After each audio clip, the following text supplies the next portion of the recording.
Muy buenos días a todos, bienvenidos, bienvenidas. Mi nombre es Horacio Urtiaga y hoy vamos a entrar en un capítulo nuevo, el capítulo 30.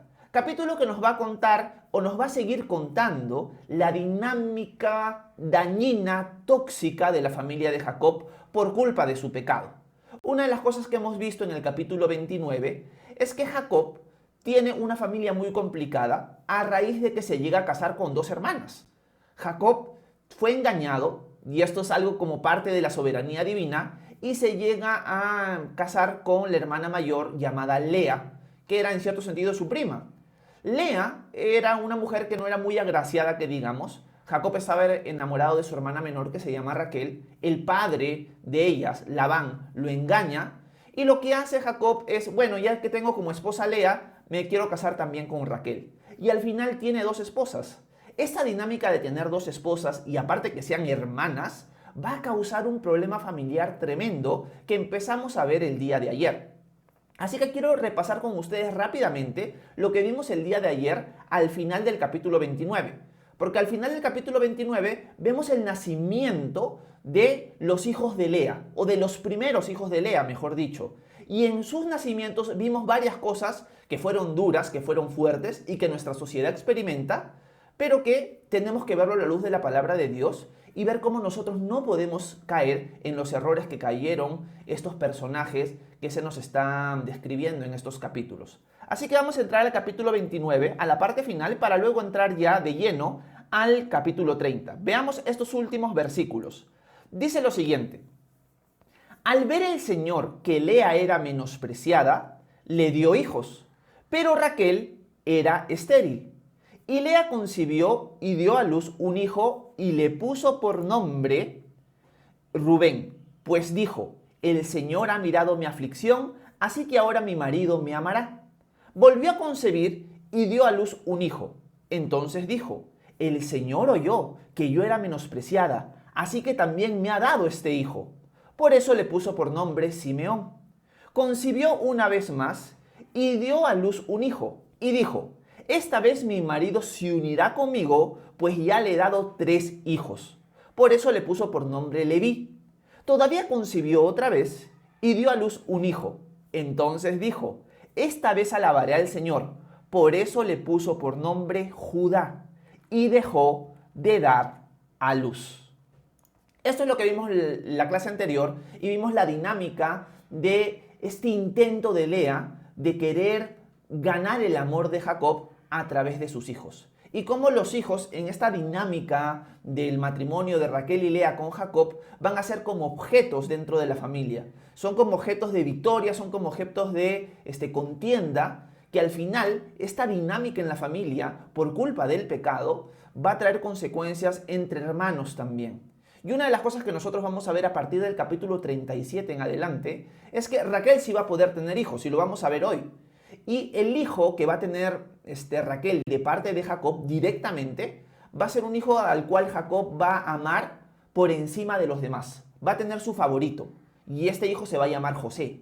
Pero en esta dinámica familiar, por culpa de la poligamia, vemos que los hermanos van a tenerle un odio tremendo a José, y esto va a resultar en que lo terminen vendiendo, lo terminen traicionando, y va a ser una dinámica muy triste que vamos a ver a partir del capítulo 37. Pero esto es lo que vimos el día de ayer, y lo que podíamos resaltar es que al final, por hacer las cosas desordenadas, no solamente sufrimos nosotros, no solo sufrimos los que nos rodean, sino también sufren nuestros hijos. Así que es importante remarcar eso, recordando lo que vimos el día de ayer. Entremos al capítulo 30, porque la dinámica destructiva y tóxica en esta familia va a continuar. Así que vamos a ver qué podemos rescatar viendo el capítulo 30 a continuación. Déjenme ponerlo en pantalla. Veamos el capítulo 30. Miren el versículo 1. Dice lo siguiente Moisés: al ver Raquel que ella no le daba hijos a Jacob, tuvo envidia de su hermana y le dijo a Jacob: dame hijos, pues de lo contrario me muero. Jacob se enojó con Raquel y le dijo: ¿acaso soy Dios que le ha impedido a tu vientre dar fruto? Y ella le dijo: aquí tienes a mi sierva Bilhá, únete a ella.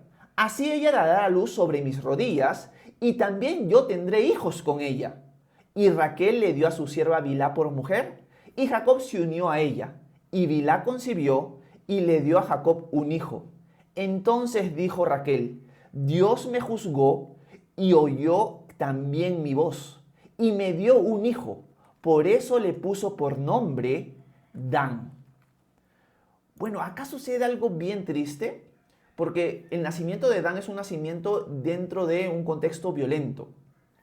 Mientras nosotros hemos visto en la clase anterior cómo Lea empieza a tener hijos, ya tiene 4 hijos, el primogénito es Rubén, luego viene Simeón, luego viene Leví y por último viene Judá, al cual ella se lo dedica al Señor. Pero ahora vemos que Raquel, al ver que su hermana, la competencia dentro de esta familia, está teniendo hijos, pero ella es estéril, empieza a reclamarle a Jacob, dame hijos o me muero. Jacob le dice, ¿acaso yo soy Dios que te ha cerrado el vientre? Y una de las preguntas que podría surgir, y que la estaba conversando con mi esposa el día de ayer, es el tema de, en cierto sentido, la esterilidad de Raquel. Porque en el capítulo 29, en la parte final, vemos que Dios permite que Lea tenga hijos y que Raquel no los tenga porque Lea era menospreciada dentro de la familia. O sea, en buena cuenta Dios está diciendo a Jacob, ok Jacob, tú tenías unos planes, tú siendo el engañador, tú habiendo engañado a tu padre Isaac, tú siempre saliéndote con la tuya, y ahora en cierto sentido quieres volver a salirte con la tuya y tener descendencia por medio de Raquel. Bueno, voy a cerrarle el vientre a Raquel y se lo voy a abrir a Lea, para que la mayoría de tus descendientes venga de parte de Lea. Y preguntaba a mi esposa en una conversación casual ayer si Dios estaba maldiciendo a Raquel, porque ¿qué culpa tiene ella? O sea, Raquel se merece lo que está viviendo y la verdad es que Dios no está juzgando a Raquel. Lo que Dios está haciendo es permitiendo que por este momento Raquel no pueda tener hijos, pero Dios le va a conceder hijos a Raquel. Así que Dios lo único que está haciendo en cierto sentido es frenar que Raquel pueda tener hijos hoy para que Jacob en cierto sentido aprenda la lección. Y se dé cuenta, al final tú debes buscar mi voluntad, tú no mandas. Tú siempre te quieres salir con la tuya y lo haces de mala manera. ¿Has pensado que robar la primogenitura, engañar a tu padre, estaba bajo mi aprobación? Y no es así. Ahora todos tus planes son frustrados. Tú que pensabas que todo te iba a salir para bien con tus engaños, ahora no. Ahora la cosa está saliendo completamente distinto a lo que habías planeado porque yo estoy en control de eso. Así que Dios no está castigando a Raquel, simplemente está permitiendo que por el momento no pueda tener hijos para enseñarle una lección clara a Jacob. Eso es algo importante. Raquel, en esta dinámica que por culpa de Jacob se encuentra inmersa, le reclama a Jacob. Jacob, no puedo tener hijos, dame hijos o me muero. Jacob le dice correctamente, yo no soy Dios para darte hijos. Y acá vemos algo importante. El problema radical que lo vimos el día de ayer es que Jacob tiene 2 esposas. Cuando el corazón de Dios siempre fue, desde la creación, que el hombre dejara a su padre y a su madre, se uniera a su mujer y los dos fueran un solo ser. O sea, Jacob se ha salido del modelo de Dios. Y vuelvo a remarcar algo que dije ayer. Cuando nosotros vemos a estas familias que practican la poligamia y que tienen varias esposas, muchas personas cuando ven el Antiguo Testamento piensan que Dios lo está, en cierto sentido, aprobando. Dios en buena cuenta, al contarnos la familia de Jacob y que tiene varias esposas, es como que Dios nos estuviera diciendo, sí, estoy a favor de eso. Pero que en el Nuevo Testamento cambió de opinión. No, a partir de ahora solamente quiero una esposa y un esposo. No es así. Simplemente que Génesis nos está relatando lo que realmente ocurrió. Que este hombre se metió con 2 hermanas, se casó con ellas, pero esto no significa que Dios está aprobando esta forma de vida. Más bien nos está mostrando a través de su vida que Él es sabio en prohibirnos o en no querer que nos metamos con varias mujeres. O sea, no tiene sentido. El corazón de Dios es para protegernos. Por lo tanto, el corazón de Dios siempre ha sido que el hombre se una a su mujer y los dos sean un solo ser. Pero Jacob está yendo en contra de eso y ahora estamos viendo las consecuencias. Los hijos nacen en un ambiente donde se les usa como objeto. Y además de eso, ahora van a ver a las esposas de su padre, una es su madre y la otra puede ser, no sé, la otra esposa, no sé cómo lo verían los hijos, que se pelean entre ellas. Y acá vemos obviamente esta rencilla y Raquel está llena de envidia. O sea, yo soy la más bonita, Jacob en buena cuenta me ama a mí, pero ahora esta, la fea, mi hermana la fea, es la que puede tener hijos y no yo. Y le empieza a reclamar a Jacob. Y acá vemos un principio para rescatar esta mañana también. Nuestros ojos siempre deberían estar puestos en Cristo. En el caso de Raquel, sus ojos están puestos en la situación de su hermana. Se ve ella, ve a su hermana y crece la envidia. ¿Por qué? Porque su hermana tiene algo que ella no tiene. Un ratito. tus ojos deberían estar puestos en el Señor. Muchas veces nosotros caemos en el mismo error que cae Raquel por estar mirando al lado, por estar mirando qué es lo que tiene uno, qué es lo que tiene el otro, cuáles son los dones que Dios le ha dado a uno, cuáles son los dones que Dios le ha dado a otro. Y yo me veo a la luz de la relación de Dios de otras personas, a la luz mía. O sea, en otras palabras, empiezo a mirar a otras personas y enfocarme en sus virtudes y en sus defectos en lugar de poner los ojos en el Señor.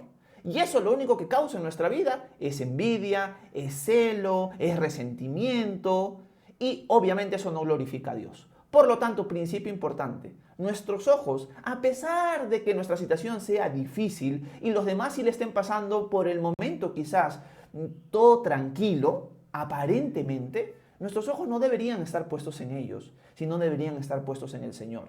Nosotros tenemos una línea de carrera, en esta carrera de la vida, de la fe. Nuestra mirada tiene que estar puesta en la meta, en el Señor. No tiene que estar puesta en el carril contrario, ¿no? Como mi hermano está corriendo la carrera, ¿no? Y mirarlo a él, porque cuando yo miro a otro lado, me desvío de mi carril. Por lo tanto, nuestros ojos tienen que estar puestos en el Señor, porque cada uno de nosotros tiene distintos problemas. Pero cuando nos enfocamos en los problemas de los demás y en criticarlos o en verlos a la luz de nosotros, vamos a crecer con resentimiento y envidia. Y eso es lo que sucede con Raquel. Ahora, la respuesta de Raquel ante esto es, no sé, decepcionante. Porque Raquel comete el mismo error que Sara cometió con Abraham en capítulos anteriores. O sea, el mismo pecado del abuelo se vuelve a repetir nuevamente en la familia de Jacob. ¿Qué hace Raquel? Bueno, no puedo tener hijos, vamos a ayudar a Dios. Y lo ayuda a Dios dándole su sierva a Jacob. Su sierva se llama Bilhá. Y Jacob, típico hombre machista, típico hombre que no va conforme al corazón de Dios, se termina acostando con la sierva. O sea, en lugar de decirle a Raquel, vamos a esperar y vamos a clamar al Señor, se mete con la sierva. O sea, ahí nos damos cuenta que Jacob es un personaje que si no fuera por la gracia de Dios, o sea, Dios no lo debería usar para nada. Y esto en cierto sentido nos anima a nosotros. Porque si Dios usó a Jacob y Dios le dio promesas fieles a él, siendo la joyita que es, ¿cuánto más va a mostrar su fidelidad con nosotros? Cuando Dios nos promete algo es independiente de nuestra fidelidad. Y eso me encanta. Porque acá vemos el desmadre que está haciendo Jacob, pero vemos aún así la fidelidad y la gracia de Dios a pesar de todo. Así que no solamente pongamos nuestros ojos en los problemas de Jacob, sino también pongamos nuestros ojos en la fidelidad de Dios y sus promesas. Dios le ha prometido a Jacob darle una descendencia abundante, que por medio de su familia va a venir el Mesías, el Salvador del mundo. Pero este personaje al cual Dios le ha prometido varias cosas, no es perfecto. Es un pecador, pero de los bravos. Porque termina metiéndose con la sierva. O sea, ya se acuesta con una, ya se acuesta con otra y ahora se acuesta con la sierva también. Y tienen el hijo. Y el hijo le ponen por nombre Dan. Ese sería el quinto hijo. Y Dan, es interesante que su nombre significa juicio. O sea, es un muchacho que le ponen de nombre juicio por las peleas que están habiendo entre las esposas. O sea, ¿se dan cuenta el sufrimiento que causa nuestros pecados en nuestros hijos también? Eso es algo que vimos el día de ayer, pero lo remarco nuevamente. Estos errores de nosotros como padres, en nuestros pecados quizás sexuales, en nuestros pecados familiares, van a afectar a nuestros hijos. En este caso, los hijos nacen hasta con nombres que tienen que ver con la pelea. Son como objetos para tratar de ganar el favor del hombre. O sea, estamos viendo el pecado en su máxima expresión y el daño que causa, no solamente a ellos como familia, sino también a los hijos en el ambiente en el que van a crecer. Ese es el daño que hace el pecado. Por eso remarco nuevamente, para seguir acabando, porque no quiero quedarme en estos versículos nada más. Dios cuando nos da sus mandamientos, Dios cuando nos muestra cuál es su corazón, siempre es para nuestro bien, aunque no parezca en el momento. Ay, ¿por qué Dios va a permitir que solamente tenga una esposa? ¿Por qué Dios va a permitir que solamente seamos fieles uno a otro? ¿Por qué no nos permite que podamos meternos con quien queramos, cuando queramos, en donde queremos? Porque Dios nos está protegiendo a través de sus mandamientos. Dios nos está protegiendo a través de su corazón. Esa es la idea clara de este pasaje. Miren lo que pasa cuando se salen de mi corazón, de mi voluntad. Yo los mandamientos que les he dado no es porque yo soy un dictador, es porque yo los amo y sé que es lo mejor para ustedes. Solo que ustedes como niños rebeldes a veces no lo entienden. Y en lugar de confiar en mí y obedecerme sabiendo que yo sé mejor las cosas, ustedes hacen lo que se les da la gana. Y por lo tanto suceden las consecuencias que estamos viendo en este pasaje. Es por eso que en la sociedad en la que vivimos existe la mayoría de jovencitos y jovencitas que crecen en hogares disfuncionales donde no tienen papá o no tienen mamá. O sea, hoy en día cada vez es más común eso. Saber que los compañeros de aula de algunos de mis estudiantes no tienen papás. O tienen el papá que no vive con ellas, o es la trampa, etcétera, etcétera. Y estos muchachos crecen en una sociedad sin el núcleo familiar que Dios ha deseado para su bien de ellos. ¿Y todo por qué? Por culpa del pecado y no seguir la voluntad y el corazón de Dios. Y esto lo estamos viendo en la vida de Jacob. Sigamos avanzando porque conociéndome me voy a quedar ahí y no voy a avanzar nada más. Vamos a los versículos, déjenme ver, 7 en adelante. Dice, Bilhá, la sierva de Raquel, concibió otra vez y le dio a Jacob un segundo hijo. Y Raquel dijo, tremendas luchas he librado con mi hermana y la he vencido. Y llamó a su hijo Neftalí. Una cosa muy interesante es que Neftalí también significa, a diferencia de Dan que significa juicio, significa lucha. Imagínate ser un muchacho que nace y tu nombre es Lucha por la lucha que tiene tu madre con la otra esposa de tu padre. Nuevamente, los hijos sufriendo por culpa del pecado de los padres. Volvamos al texto. Sigamos viendo el versículo 9. Al ver Lea que ella había dejado de dar a luz, tomó a su sierva Silpa y se la dio a Jacob por mujer. Y Silpa, la sierva de Lea, le dio a Jacob un hijo. Entonces dijo Lea, llegó la buena suerte, así que le puso por nombre Gad. Silpa, la sierva de Lea, le dio otro hijo a Jacob. Y Lea dijo, ¡qué felicidad la mía! Las mujeres me considerarán feliz. Y le puso por nombre Aser. Si se dan cuenta, ahora Lea le da Silpa, su sierva, a Jacob. Jacob también se acuesta con ellos. Ella se está acostando con 4 mujeres. Y en el resultado de los nacimientos de Silpa, Lea celebra y es como que, ay, ahora voy a tener buena suerte, ahora sí mi esposo me va a amar, qué dicha, qué alegría, ahora las mujeres me van a llamar bienaventurada. Si se dan cuenta, todo el tema del nacimiento de los hijos no está centrado en amor a los hijos, sino está centrado en ellas. Ese es el problema del egoísmo. Cuando nosotros tenemos una familia, y acá remarco un paréntesis importante, cuando nosotros tenemos una familia, la familia está para que nosotros la amemos, no con un amor egoísta pensando en nosotros mismos, sino pensando en los demás. Cuando yo decido tener un hijo, es para yo servir a mi hijo, para yo amarlo, para yo levantarlo en el conocimiento de Dios, pero no es algo que, ay, es mi hijo, es mi hijo, es mi hijo, es todo mío, ¿no? Esa es una actitud egoísta. Mi hijo no es mío, en verdad, mi hijo es del Señor. El Señor me lo ha dado a mí, me lo ha encomendado a mí, para que yo lo levante en los caminos del Señor, para que yo le ame, para que le muestre su gracia, para que le muestre su justicia, su firmeza, su disciplina. Pero no es enfocado en mí, sino es enfocado en los demás. El amor es para darlo a otros, no para verlo de una forma egoísta. Estas mujeres lo están viendo así. Mis hijos son para yo ganar el amor de mi esposo y para, en cierto sentido, que la gente diga, ay, qué bienaventurada soy. Un ratito. Tus hijos son personas que necesitan ser amadas por ti. No estás pensando en ellos. Y eso sucede exactamente igual en nuestra sociedad del día de hoy. Es igual en los matrimonios. Cuando nosotros vemos qué es lo que Dios manda en nuestros matrimonios, es a la mujer amen a su esposo, sométanse a su esposo, como la iglesia se somete a Cristo, el esposo tiene que amar a su esposa como Cristo amó a la iglesia. Pero ¿qué sucede? Dentro de los contextos matrimoniales de personas que ya han decidido seguir a Jesús como su Dios y Salvador, sucede muchas veces lo siguiente. Viene una esposa y me dice, Horacio, mi esposo en cierto sentido no me quiere amar. O sea, no realmente no me trata como un vaso frágil, es egoísta, etcétera, etcétera. Y yo le he dicho lo que dice la Biblia. La Biblia dice que él me tiene que amar como Cristo amó a su iglesia. Viene el esposo y me dice, Horacio, mi esposa no se quiere sujetar a mí. Yo ya le he dicho muchas veces que su rol es sujetarse y ella no quiere, se me revela, etcétera, etcétera.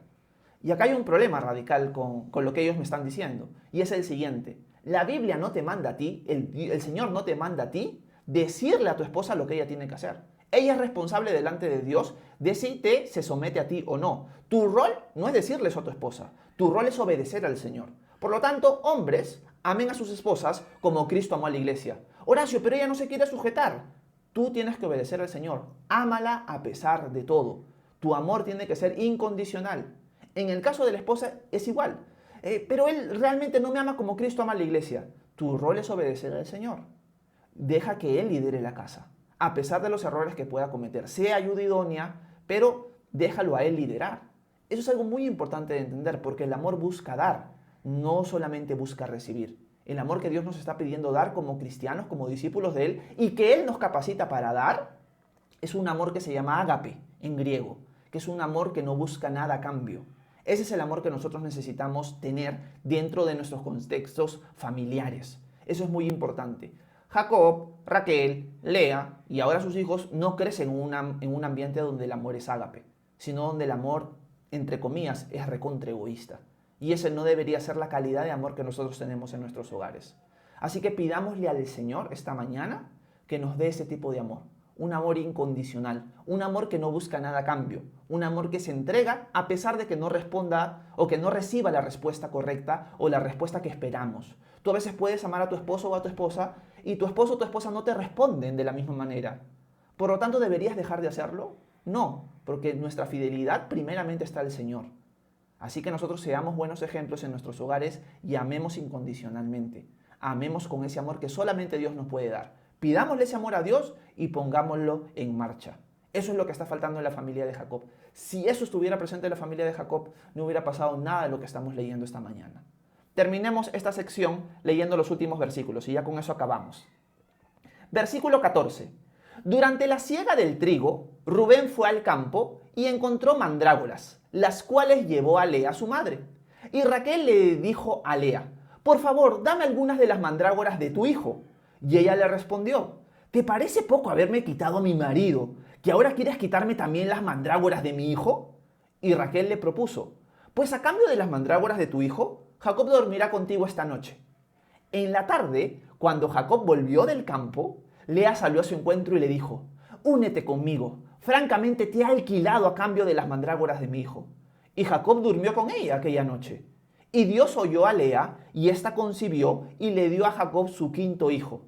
Y dijo Lea: Dios me ha recompensado por haberle dado mi marido a mi sierva. Por eso le puse por nombre Isacar. Después Lea volvió a concebir y le dio a Jacob su sexto hijo. Entonces dijo Lea: ¡qué bello regalo me ha hecho Dios! Ahora mi marido vivirá conmigo, pues ya le he dado 6 hijos. Y le puso por nombre Zabulón. Después dio a luz una hija y le puso por nombre Dina. Pero Dios se acordó de Raquel, la escuchó y le concedió tener hijos. Y ella concibió y dio a luz un hijo. Entonces dijo: Dios ha borrado mi vergüenza. Y le puso por nombre José, pues dijo: quiere el Señor darme un hijo más. Acá hay un montón de cosas que podríamos hablar que por falta de tiempo vamos a tener que obviar, pero lo que sí puedo remarcar al ver todo esto es que esta familia lamentablemente es una desgracia, por culpa del pecado, por culpa de la desobediencia, por no seguir el consejo del Señor. Pero si se dan cuenta, en los últimos textos que hemos leído, podemos ver la gracia de Dios de todas maneras. Hemos visto cómo Dios en cierto sentido está bendiciendo a Lea con un hijo, de ahí le da otro hijo más, al punto que ahora ya le ha dado 6 hijos directamente a Jacob, y cómo Dios le está contestando la oración a Raquel y le concede un hijo, que va a ser José. O sea, podríamos ver lo siguiente y sacar una conclusión bien bonita e importante esta mañana para nosotros. Dios es fiel, Dios es bueno, a pesar de nuestra desobediencia, a pesar de nuestros errores, a pesar de nuestros pecados. Dios sigue mostrando que Él mismo es amor. Porque yo veo esta familia y yo digo, si yo fuera Dios, gracias que no lo soy, yo no les daría ni un hijo, las mantendría estériles para toda su vida. Pero Dios no es así. Dios ve el pecado, nosotros lo podemos ver claramente, pero aún así Dios está guiándolos a entender que hay consecuencias por sus pecados, o sea, el conflicto que hay en la familia es como consecuencia, pero aún así está mostrando su gracia y su amor y les está concediendo tener hijos. Por lo tanto, podríamos concluir diciendo lo siguiente: nuestras familias no son perfectas ni lo serán. Apuntamos a tener familias saludables, a tener familias con un amor ágape, pero dentro de la dinámica de nuestras familias no va a haber perfección. Lamentablemente, mientras estemos en este mundo va a ser así. Nuestros padres no han sido perfectos, nosotros como padres no lo seremos. Pero algo que sí vamos a remarcar es que nuestro Dios va a seguir siendo bueno siempre. Él siempre va a ser fiel. Y Él siempre va a ser bueno. Y Él siempre va a mostrar su gracia a nuestras familias, independientemente de nuestros errores. A veces vamos a pagar los platos rotos y vamos a aprender a través de las consecuencias de nuestros pecados. Pero eso no va a quitar el amor y la fidelidad de Dios a mi familia o a nuestras familias. Así que es importante saber que nuestro Dios no nos bendice, no nos regala cosas tan bonitas en nuestro hogar porque nosotros somos lo máximo, sino porque Él es lo máximo. Así que eso es importante de terminar concluyendo esta mañana. Nuestras familias son imperfectas. Busquemos crecer en el conocimiento de Dios y que nuestras familias se parezcan cada vez al ejemplo de Jesús y su iglesia. Pero mientras nos damos cuenta que no lo somos, que no somos perfectos, entendamos esto. Dios nos va a seguir bendiciendo, Dios nos va a seguir cuidando, Dios nos va a seguir regalando cosas hermosas, porque Él nos bendice y nos regala por amor, no porque lo merezcamos. Y ese es el regalo inmerecido y ese es el verdadero amor ágape que nuestro Dios quiere que nosotros practiquemos en nuestro hogar. Eso es algo muy importante de entender, así que démosle las gracias a Dios esta mañana, porque Él es bueno y fiel con nosotros, a pesar de que metamos la pata y nos equivoquemos constantemente. Así que gracias sean a Dios por su bondad infinita en nuestras familias. Dicho esto, gracias a todos los que estuvieron presentes esta mañana. Hemos podido avanzar un texto que es en cierto sentido duro como el día de ayer, pero quiero remarcar hoy más que todo la gracia de Dios, porque la gracia de Dios se ve en todo momento. Así que espero que este texto haya sido de edificación para ustedes. Si tienen alguna pregunta, alguna duda, algún comentario, por favor, háganmelo saber, que con gusto voy a intentar responder sus preguntas a continuación. Que Dios los bendiga. Muchas gracias por su atención.